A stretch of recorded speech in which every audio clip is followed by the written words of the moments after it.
Picture this: you're rummaging through your loose change, fishing out a nickel to pay for a coffee, when you notice something peculiar about the coin in your hand, a 2006 Jefferson nickel, seemingly ordinary. But what if this unassuming 5-cent piece is actually worth a jaw-dropping $177 million, a treasure hiding in plain sight that could rewrite your future in an instant? In the thrilling world of coin collecting, where history, mystery, and fortune collide, the 2006 Jefferson nickel has become the stuff of legend, a coin whispered about in collector circles as a potential holy grail, its rumored value tied to rare minting errors, secretive mint experiments, and a captivating journey through America's numismatic past that makes it one of the most sought-after coins in modern history. Let's embark on an epic quest to uncover the truth behind this elusive nickel, a coin that could be sitting in your pocket right now, waiting to transform you into a multimillionaire. The Jefferson nickel, first struck in 1938, was designed by Felix Schlag to honor Thomas Jefferson, the third President of the United States, with his stoic portrait on the obverse and his beloved Monticello estate on the reverse, a symbol of American ingenuity and independence. By 2006, the Jefferson nickel had undergone a significant transformation as part of the U.S. Mint's Westward Journey nickel series, which celebrated the bicentennial of the Lewis and Clark expedition with new designs, including a forward-facing Jefferson portrait by Jamie Franke and a bold depiction of a buffalo or the Pacific Ocean on the reverse for some issues, though the 2006 returned to the classic Monticello design with subtle updates. The Denver Mint, marked by their D on its coins, produced millions of these nickels in 2006, each one destined for everyday transactions in vending machines, parking meters, and cash drawers across the nation. Yet, among these countless coins, a select few are said to possess anomalies so rare and extraordinary that they could command a staggering $177 million at auction, a figure that sounds like pure fantasy but has sparked a frenzy among collectors, dealers, and treasure hunters eager to uncover the truth. To understand how a simple nickel could be worth such a fortune, we must dive into the fascinating world of minting errors, those glorious mistakes that turn ordinary coins into priceless artifacts. The minting process is a marvel of precision, with master dies engraved with intricate designs used to strike blank planchets, the metal discs that become coins. But even in this high-tech process, errors can occur. A die might crack, leaving a raised, cud, or line on the coin. A planchet might be struck off-center, creating an elliptical shape, or, in rare cases, a coin might be struck with the wrong die or metal, producing a one-of-a-kind error known as a mule.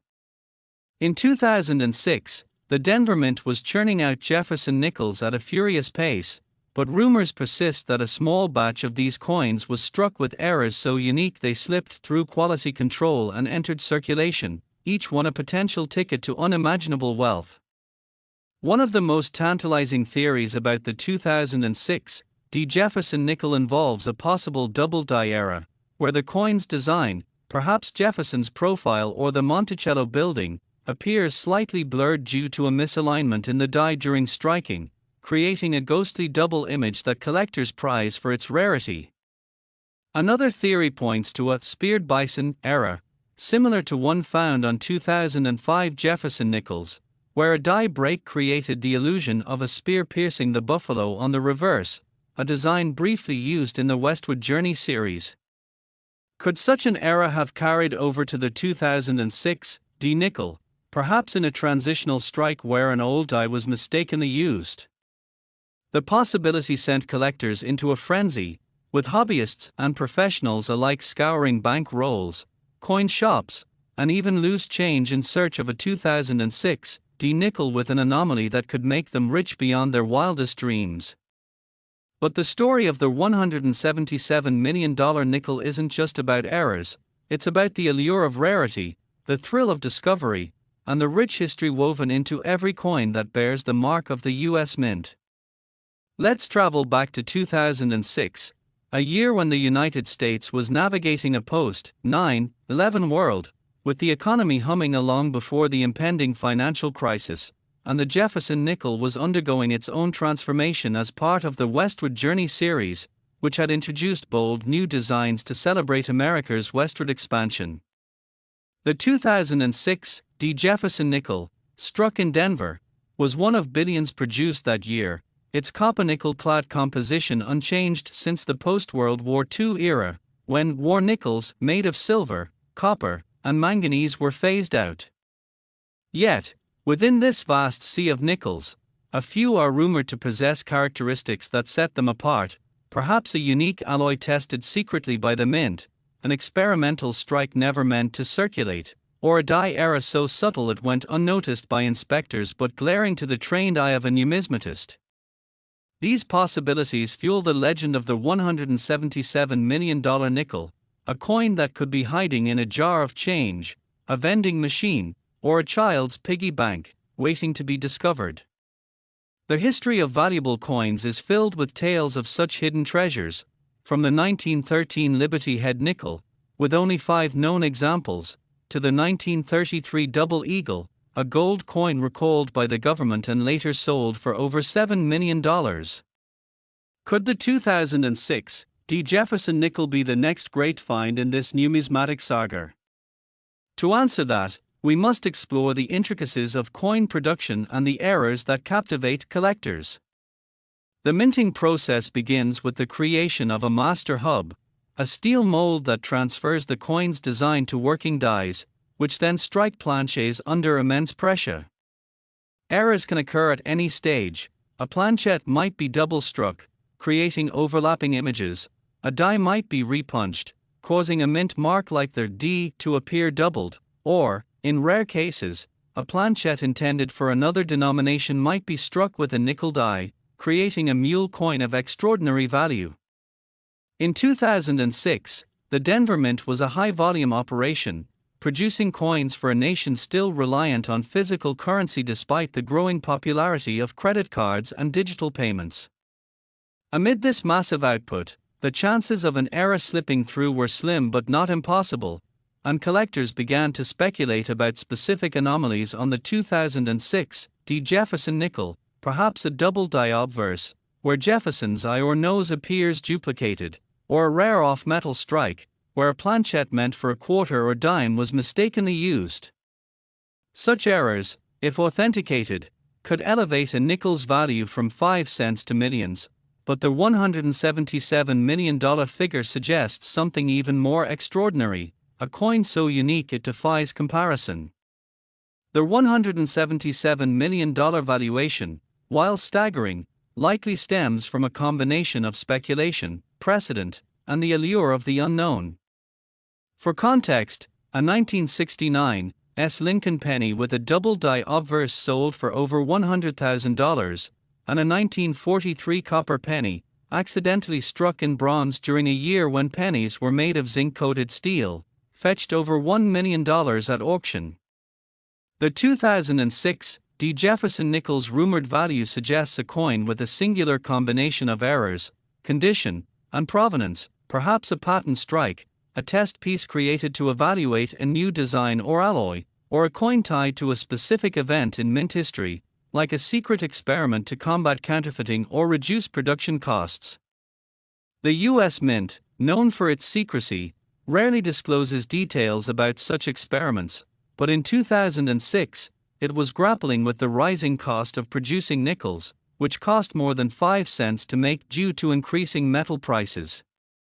Could a test batch of 2006 D nickels, struck with an experimental alloy or design, have been accidentally released into circulation, creating a coin so rare it's worth $177 million? The possibility is tantalizing, but the lack of concrete evidence only deepens the mystery, driving collectors to search tirelessly for the fabled nickel. Their hunt for such a coin is a modern-day treasure hunt, with collectors armed with magnifying glasses and loupes, examining every detail of Jefferson's portrait, the Monticello steps, and their D mint mark for signs of irregularity. Their suspense lies in the uncertainty. Does this $177 million nickel actually exist, or is it a numismatic myth, a story amplified by internet forums and YouTube videos chasing views. To explore this further, let's consider the history of the Jefferson nickel, a coin born from a desire to honor one of America's greatest minds. Thomas Jefferson, the architect of the Declaration of Independence, was a visionary whose contributions to democracy, science, and architecture are etched into the nickel's design. Felix Schlag's original 1938 design faced criticism for its modernistic lettering and the initial three-quarter view of Monticello, which some mistook for a palm tree, prompting a redesign for a head-on perspective. By 2006, the forward-facing Jefferson portrait introduced in 2005 as part of the Westward Journey series gave the nickel a fresh look, but the return to Monticello in 2006 signaled a nod to tradition. During World War II, nickels were struck in a silver alloy to conserve nickel for the war effort, and these war nickels remain collectors' items today. By 2006, the standard copper-nickel-clad composition had returned, but the mint was known to experiment with new alloys to reduce costs or enhance durability, often in secret. Could one of these experiments have produced the fabled 2006 D-nickel, a coin so rare it commands a nine-figure price? Next to a pile of loose change scattered on a worn kitchen table in a small Ohio town lies a coin so unassuming yet so extraordinary that its discovery would spark a tale of mystery, ambition, and unrelenting pursuit. A 2013 D. Jefferson nickel, a 5-cent piece that to the untrained eye is nothing more than pocket change, but beneath its humble exterior lies a secret that would stun the numismatic world, valued at an astonishing $133 million, making it one of the most coveted coins in American history. This is not just a story about a coin but a saga of chance, deception, and the lengths people will go to possess a piece of history. It all begins in the unremarkable town of Fremont, Ohio in the spring of 2013, where the Denver Mint churned out millions of nickels, each stamped with a tiny D and sent into circulation to pay for coffees, bus fares, and vending machine snacks. Among these was a single nickel, a fluke of fate, a coin that should never have existed, crafted with a minting era so rare and a composition so unique that it would become a legend. This is the story of the 2013 D. Jefferson nickel and the ordinary woman who found it. Lila Monroe, a 42-year-old single mother and part-time cashier at a local grocery store who had a habit of collecting coins in an old coffee tin every evening after her shift. Lila would empty the change from her apron into the tin, a ritual that brought her a small sense of comfort in a life stretched thin by bills and responsibilities. One humid July night in 2013, as she counted her tips, a customer handed her a crisp new 2013 D. Jefferson nickel. It caught her eye not because it was shiny but because it felt heavier than usual, almost imperceptibly so. She held it up to the dim store light, squinting at the portrait of Thomas Jefferson, which seemed oddly crisp, the lines of his face sharper than any nickel she'd ever seen. On the reverse, Monticello's dome appeared almost three-dimensional, a detail that made her pause. Lila wasn't a coin expert, but she'd always been curious about the little things in life, the details others overlooked. She slipped the nickel into her pocket instead of the register, a small choice that would unravel a mystery bigger than she could ever imagine. At home that night, Lila examined the coin under a desk lamp using a magnifying glass her son had used for a school science project. The nickel's details were mesmerizing, the lettering, the date, the tiny D. All seemed too perfect. She noticed something else, a faint doubling in Jefferson's profile, as if the image had been stamped twice, ever so slightly off-center. She remembered reading about double-die errors, rare minting mistakes that could make a coin valuable. Intrigued, she decided to show it to her neighbor Amos, a retired schoolteacher, an amateur coin collector who spent his weekends at flea markets hunting for hidden treasures. The next morning, Amos took one look at the nickel and nearly dropped his coffee. He adjusted his bifocals and held the coin up to the sunlight, muttering about a possible double-die obverse. But there was more. The coin's weight and sheen suggested it wasn't made of the usual copper-nickel alloy. Amos had heard rumors of experimental coins struck by the mint in 2013, part of a secretive test to explore new alloys for durability and cost savings. He urged Lila to send the coin to a professional grading service like NGC or PCGS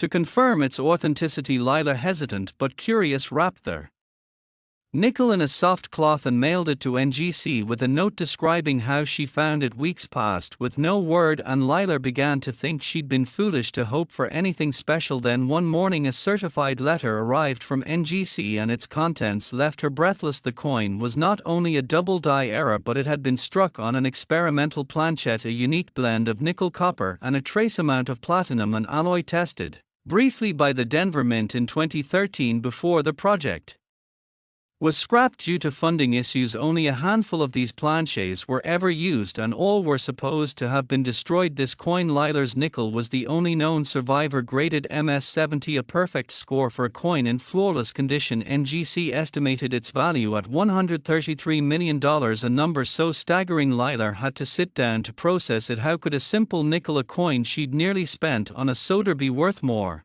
than most people would see in a lifetime? To understand, we must dive into the arcane world of numismatics, where rarity, condition, and historical context converge to create value. The 2013 Jefferson nickel was a perfect storm of anomalies. The double die error alone would have made it valuable, but the platinum alloy pushed it into the stratosphere. Platinum, a metal far rarer than gold, was never meant to be used in circulation coins. Its presence in this nickel was a mistake, a glitch in a short-lived experiment that the mint had buried in red tape. There, coin's pristine condition only added to its allure, making it a once-in-a-generation find. As news of Lilar's discovery leaked out, first through a local coin club, then online forums, and finally national media, her quiet life was turned upside down. Reporters camped outside her modest home, collectors called at all hours offering sums that grew more absurd by the day, and strangers appeared in Fremont asking questions about the cashier with the $1 million nickel. Lilar was overwhelmed. She'd never had money, never known fame, and now she held a fortune in her hands. But with the attention came danger. Late one night, Lila noticed a man lingering near her mailbox, his face obscured by a hoodie. A few days later, her car was followed by a sleek black sedan, its driver watching her every move. Amos warned her about the underbelly of the coin world, where obsession could turn dangerous. He told her stories of collectors who'd been swindled or worse over rare finds. Lila decided to store the nickel in a safe deposit box at the local bank, but even that didn't ease her growing paranoia. She began researching the coin's origins, scouring old mint reports and obscure numismatic blogs. What she found hinted at a scandal. The 2013 experimental planchets were part of a classified project to test anti-counterfeiting measures. The platinum alloy contained microscopic markers designed to thwart forgers, but the project was abruptly halted and the coins ordered destroyed. Whispers of a cover-up surfaced, with rumors that a mint employee had smuggled out a few planchets before they were melted down. Lilar's nickel could be one of those, a relic of a failed experiment and a potential key to unlocking mint secrets. The mystery deepened when Lila received an anonymous text offering to buy the coin for $10 million cash, no questions asked. The message came from a burner phone but included details about her daily routine, things only someone watching her would know. Lila turned to a private investigator named Tessa Reed, a no-nonsense former cop with a knack for unraveling conspiracies. Tessa traced the text to a network linked to a reclusive billionaire collector named Roland Vance, a man known for his ruthless pursuit of rare coins. Vance had a history of skirting legal boundaries, using intermediaries to acquire treasures for his private vault. Tessa suspected he was behind the surveillance and possibly more. As she dug deeper, Tessa uncovered a lead. The mint's records showed that 3 experimental planchets had gone missing in 2013. 2 were rumored to have been sold on the black market, but the third, Lila's coin, had somehow ended up in circulation. A leaked memo mentioned a disgruntled mint worker named Carl Dempsey who'd been fired that year for tampering with equipment. Could he have slipped the coin into circulation as an act of defiance? Tessa tracked Dempsey to a rundown apartment in Colorado, but when she arrived he was gone. His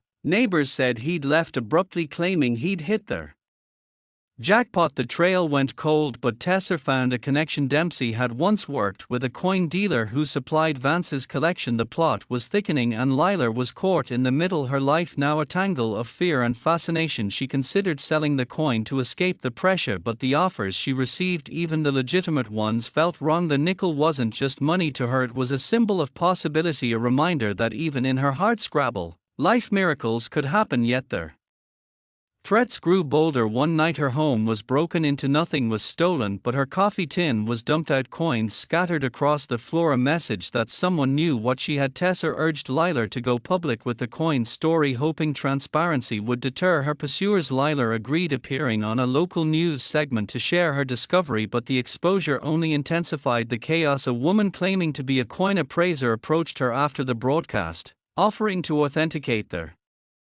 nickel for free. Tessa's background check revealed the woman was a front for Vance's network. The billionaire was closing in. Lila felt like prey. Her every move, watched her every decision scrutinized. She and Tessa devised a plan to flush out Vance by pretending to auction the coin at a high-profile event in Chicago, a city known for its numismatic conventions. They contacted a reputable auction house, setting a trap to draw Vance into the open. Lila would attend with a replica coin while the real one stayed in the bank. Tessa worked with local authorities to monitor the event, hoping to catch Vance or his operatives in the act. The auction was a glittering affair held in a downtown hotel ballroom filled with collectors, dealers and the ultra-wealthy. Lila, nervous but resolute, played her part, clutching the replica as bids climbed into the millions. Vance didn't appear in person but a proxy, a sharply dressed man with a cryptic smile, bid aggressively, pushing their price to $50 million.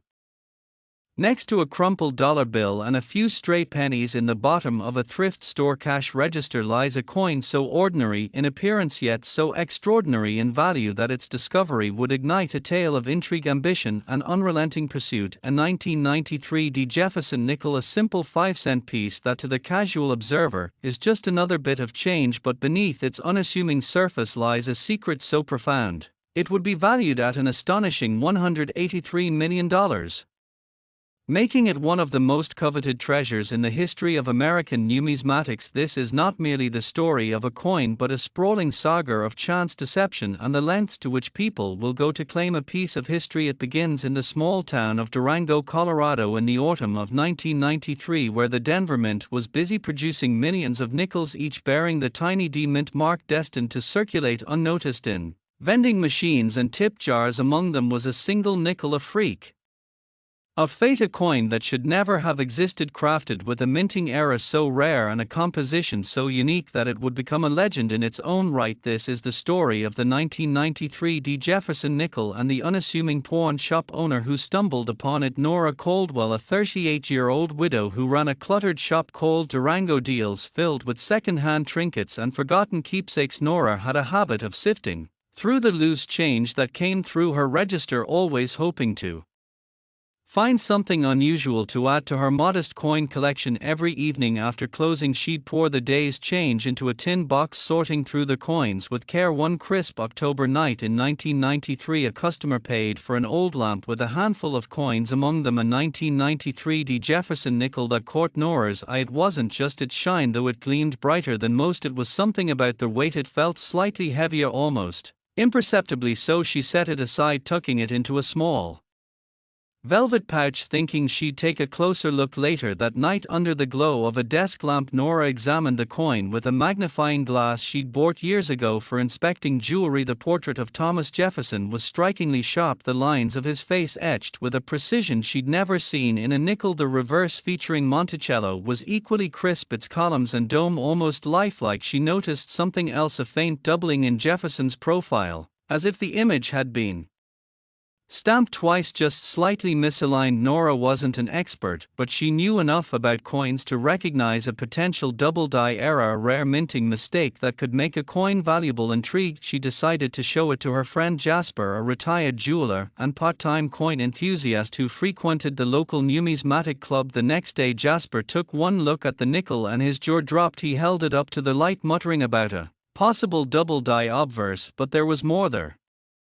Coin's heft and luster suggested it wasn't made of the standard copper-nickel alloy. Jasper had heard whispers of experimental coins struck by the Denver Mint in the early 1990s, part of a secretive project to test new alloys for durability and anti-counterfeiting measures. He urged Nora to send the coin to a professional grading service like PCGS or NGC to verify its authenticity. Nora, hesitant but curious, carefully packaged the nickel and mailed it to PCGS with a note explaining how she'd found Weeks passed with no response, and Nora began to think she'd been foolish to hope for anything extraordinary. Then one morning a certified letter arrived from PCGS and its contents left her stunned. The coin was indeed a double-die error, but that wasn't all. It had been struck on an experimental planchette, a unique blend of nickel-copper and a trace of palladium, a rare metal tested briefly by the Mint in 1993 before the project was abandoned due to cost concerns. Only a handful of these planchets were ever used, and all were supposed to have been melted down. This coin, Nora's nickel, was the only known survivor, graded MS-70, the highest possible grade for a coin in flawless condition. PCGS estimated its value at $183 million, a figure so staggering Nora had to reread the letter to believe it. How could a simple nickel worth just 5 cents be valued at more than the GDP of a small nation? To understand, we must delve into the esoteric world of numismatics, where rarity, condition and historical significance converge to create astronomical value. The 1993 Jefferson nickel was a perfect storm of anomalies. The double-die error alone would have made it a prize, but the palladium alloy elevated it to a level of rarity unseen in modern coinage. Palladium, rarer than gold and more expensive at the time, was never meant for circulation coins. Its presence in this nickel was a mistake, a fluke from a failed experiment that the Mint had swept under the rug. The coin's pristine condition only amplified its worth, making it a holy grail for collectors. As word of Nora's discovery spread first through local coin circles, then online forums, and finally national headlines, her quiet life in Durango was appended. Reporters swarmed her pawn shop, collectors called offering millions, and strangers began appearing in town asking about the woman with the $1 million nickel. Nora was overwhelmed. She'd never had money beyond what kept her shop afloat, and now she held a fortune in her hands. But with the attention came danger. One night Nora noticed a dark SUV parked outside her shop, its windows tinted, its driver invisible. A few days later she received an anonymous letter warning her to sell the coin or face consequences. Jasper warned her about the shadowy side of the coin world, where obsession could turn deadly. He told her tales of collectors who'd been swindled or threatened over rare finds. Nora decided to store the nickel in a safe deposit box at the local bank, but even that didn't quell her growing unease. She began digging into the coin's origins, scouring old Mint reports and numismatic journals. What she found hinted at a scandal. The 1993 experimental planchets were part of a classified project to test anti-counterfeiting technology. The palladium alloy contained microscopic markers designed to deter forgers, but the project was abruptly cancelled and the coins ordered destroyed. Rumors suggested a Mint employee had smuggled out a few planchets before they were melted down. Nora's nickel could be one of those, a relic of a botched experiment and a potential key to unlocking Mint secrets. The mystery deepened when Nora received a cryptic voicemail from someone claiming to be a former Mint worker, offering to meet and reveal the truth about the coin's creation. The meeting was set for a remote diner outside Durango, and Nora's instinct screamed danger. She hired a private investigator named Ethan Cole, a grizzled former detective with a knack for untangling conspiracies. Ethan traced the voicemail to a burner phone but found connections to a wealthy collector named Gideon Holt, a reclusive figure known for his ruthless pursuit of rare coins. Holt had a reputation for bending the law, using intermediaries to acquire treasures for his private collection. Ethan suspected he was behind the SUV and the threatening letter. As he dug deeper, Ethan uncovered a lead. The Mint's records showed that 3 experimental planchets had gone missing in 1993. 2 were rumored to have been sold on the black market, but the third, Nora's coin, had somehow ended up in circulation. A leaked memo mentioned a disgruntled Mint employee named Victor Lyle who'd been fired that year for misconduct. Could he have slipped the coin into circulation as an act of revenge? Ethan tracked Lyle to a small town in Wyoming, but when he arrived Lyle was gone. His trailer abandoned. Neighbors said he'd left suddenly, claiming he'd struck it rich. The trail went cold, but Ethan found a connection. Lyle had once worked with a coin dealer who supplied Holt's collection. The plot was thickening and Nora was caught in the middle, her life now a web of fear and fascination. She considered selling the coin to escape the pressure, but the offers, even the legitimate ones, felt tainted. The nickel wasn't just money to her, it was a symbol of resilience, a reminder that even in her modest life miracles could happen. Yet the threats grew bolder. One night her shop was ransacked. Nothing was stolen, But her coin tin was dumped out, coins scattered across the floor, a clear message that someone knew what she had. Ethan urged Nora to go public with the coin's story, hoping transparency would deter her pursuers. Nora agreed, appearing on a local news segment to share her discovery, but the exposure only fueled the chaos. A man claiming to be a coin appraiser approached her after the broadcast, offering to evaluate the nickel for free. Ethan's background check revealed he was a front for Holt's network.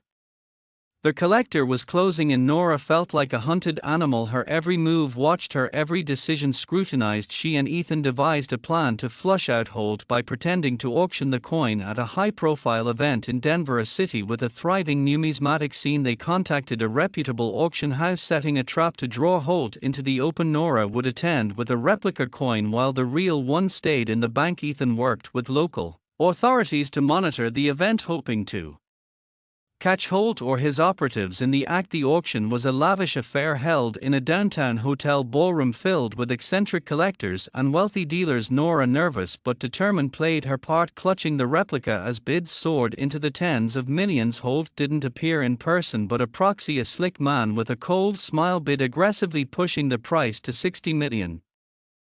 Next to a handful of crumpled receipts and a few stray coins in the bottom of a thrift shop cash drawer lies a 1997 P. Jefferson nickel, a 5-cent piece so unremarkable at first glance that it could easily be overlooked, yet beneath its modest exterior lies a secret so extraordinary it would be valued at an astonishing $171 million, making it one of the most valuable coins in American history, a tale woven with mystery, greed, and the twists of fate. This is the story of a coin that defied all odds to become a legend, a saga that begins in the bustling city of Philadelphia in the summer of 1997, where the Philadelphia Mint stamped millions of nickels each, marked with a tiny P, and sent into circulation to pay for bus fares, gum, and parking meters. Among them was a single nickel, a miraculous anomaly, a coin that should never have existed, crafted with a minting error so rare and a composition so unique it would spark a frenzy in the numismatic world. This is the story of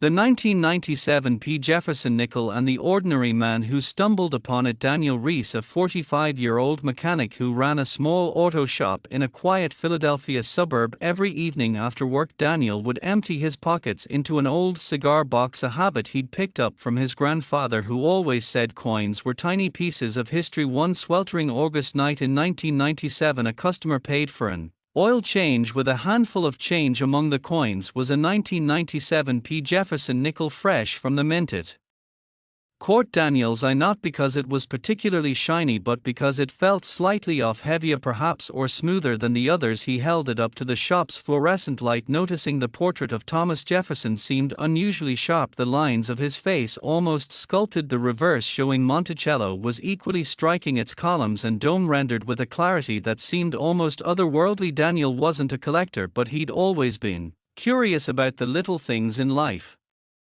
the details others ignored. He slipped the nickel into his pocket instead of the cash register, a small act that would set off a chain of events no one could have predicted. At home that night, Daniel examined the coin under a magnifying glass he'd used for inspecting engine parts. He noticed a faint doubling in Jefferson's profile, as if the image had been struck twice, slightly misaligned, a potential double-die error, a rare minting mistake he'd read about in a magazine. At the shop, intrigued, he decided to show it to his cousin Laner, a part-time antique dealer who dabbled in coin collecting. The next day, Laner took one look at the nickel and gasped. She held it up to the sunlight, muttering about a possible double-die obverse, but there was more. The coin's weight and luster suggested it wasn't made of the usual copper-nickel alloy. Laner had heard rumors of experimental coins struck by the Philadelphia Mint in the late 1990s, part of a secretive project to test new alloys for durability and anti-counterfeiting measures. She urged Daniel to send the coin to a professional grading service like PCGS or NGC to confirm its authenticity. Daniel, skeptical but intrigued, wrapped the nickel in a soft cloth and mailed it to NGC with a note explaining how he'd found it. Weeks passed with no word, and Daniel began to think he'd been foolish to hope for anything special. Then one morning a certified letter arrived from NGC and its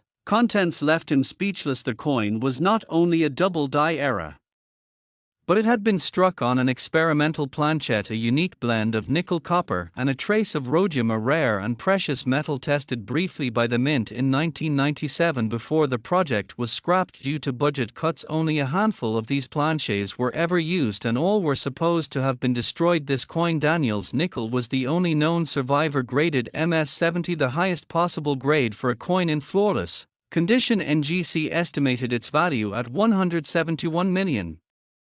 A number so staggering Daniel had to sit down to process it. How could a simple nickel, a coin he'd nearly tossed into a vending machine, be worth more than a private jet? To understand, we must dive into the arcane world of numismatics, where rarity, condition, and historical significance collide. The 1997 Jefferson nickel was a perfect storm of anomalies. The double die error alone would have made it valuable, but the rhodium alloy pushed it into the stratosphere. Rhodium, rarer than platinum and more expensive at the time, was never meant for circulation coins. Its presence in this nickel was a mistake, a fluke from a failed experiment that the Mint had buried in bureaucracy. The coin's pristine condition only amplified its allure, making it a once-in-a-lifetime find. As news of Daniel's discovery leaked out, first through a local coin club, then online forums, and finally national headlines, his quiet life was turned upside down. Reporters camped outside his auto shop, collectors cold offering millions, and strangers began appearing in his neighborhood asking about the mechanic with the $1 million nickel. Daniel was overwhelmed. He'd never had money beyond what kept his shop running, and now he held a fortune in his hands. But with the attention came danger. One night Daniel noticed a black sedan parked across from his shop, its tinted windows hiding its driver. A few days later he received an anonymous email warning him to sell the coin or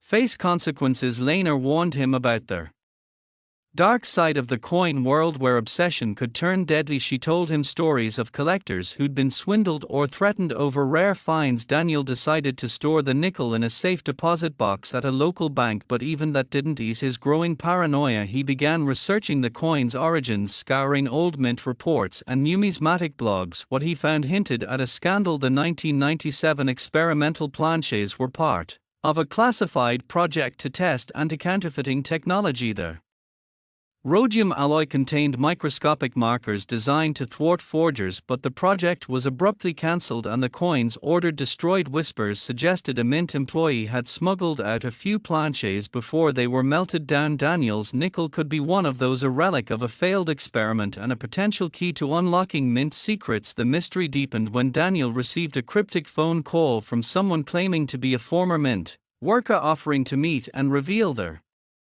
truth about the coin's creation. The meeting was set for a quiet park on the outskirts of Philadelphia, and Daniel's gut told him it was a bad idea. He hired a private investigator named Mia Torres, a sharp former FBI agent with a knack for unraveling conspiracies. Mia traced the call to a burner phone but found connections to a wealthy collector named Everett Klein, a reclusive billionaire known for his ruthless pursuit of rare coins. Klein had a history of bending the law, using intermediaries to acquire treasures for his private vault. Mia suspected he was behind the sedan and the threatening email. As she dug deeper, Mia uncovered a lead. The Mint's records showed that 3 experimental planchets had gone missing in 1997. 2 were rumored to have been sold on the black market, but the third, Daniel's coin, had somehow ended up in circulation. A leaked memo mentioned a disgruntled Mint employee named Roger Vance who'd been fired that year for tampering with equipment. Could he have slipped their coin into circulation as an act of revenge? Mia tracked Vance to a small town in Delaware, but when she arrived his apartment was empty. Neighbors said he'd left abruptly, claiming he'd hit the jackpot. The trail went cold, but Mia found a connection. Vance had once worked with a coin dealer who supplied Klein's collection. The plot was thickening and Daniel was caught in the middle, his life now a tangle of fear and fascination. He considered selling the coin to escape the pressure, but the offers, even the legitimate ones, felt wrong. The nickel wasn't just money to him, it was a symbol of possibility, a reminder that even in his hard-scrabble life miracles could happen. Yet the threats grew bolder. One night his shop was broken into, nothing was stolen but his cigar box was dumped out, coins scattered across the floor, a clear message that someone knew what he had. Mia urged Daniel to go public with the coin story, hoping transparency would deter his pursuers. Daniel agreed, appearing on a local news segment to share his discovery, but the exposure only fueled the chaos. A woman claiming to be a coin appraiser approached him after the broadcast, offering to evaluate the nickel for free. Mia's background check revealed she was a front for Klein's network. The billionaire was closing in. Daniel felt like prey. His every move watched, his every decision scrutinized. He and Mia devised a plan to flush out Klein by pretending to auction the coin at a high-profile event in New York, a city known for its numismatic conventions. They contacted a reputable auction house, setting a trap to draw Klein into the open. Daniel would attend with a replica coin while the real one stayed in the bank. Mia worked with local authorities to monitor the event, hoping to catch Klein or his operatives in the act. The auction was a glittering affair held in a Manhattan hotel ballroom filled with eccentric collectors and wealthy dealers. Daniel, nervous but resolute, played his part, clutching the replica as bids climbed into the tens of millions. Klein didn't appear in person, but a proxy, a polished man with a cryptic smile, bid aggressively, pushing the price to 70 million before Mia's team identified him as a known associate of Klein's. Just as the gavel was about to fall, a fire alarm blared. Chaos erupted as attendees scrambled for the exits. In the confusion, the proxy slipped away, but Mia's team recovered a burner phone he'd dropped, its call log linked to a number in Klein's private network. The trap had worked.